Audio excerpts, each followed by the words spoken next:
ইংরেজবাজারে আদি বাগবাড়ি সকল গ্রামবাসীদের উদ্যোগে 24 প্রহর ব্যাপী লীলা কীর্তনের উদ্বোধন করেন বিশিষ্ট সমাজসেবী তথা জেলা যুব নেতা সৌমিত্র সরকার।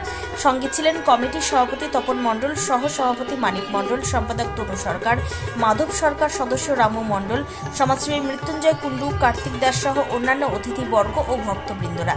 এদিন লীলা কীর্তনের উদ্বোধন হয়, চলবে আগামী 25 এপ্রিল পর্যন্ত। মালদা, বিহার, মুর্শিদাবাদ ও বিভিন্ন জায়গার পদাবলী কীর্তন শিল্পীরা 3 দিন ধরে লীলা কীর্তন পরিবেশন করবেন।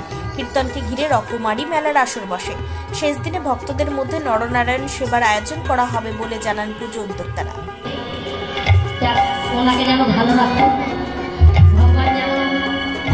ভগবান যেন তার প্রতি কৃপা করে, এইভাবে যেন দান করতে পারে, কৃষ্ণের চরণ লাভ করতে পারে, কৃষ্ণ পদে মতি হয়, তাই ভগবানের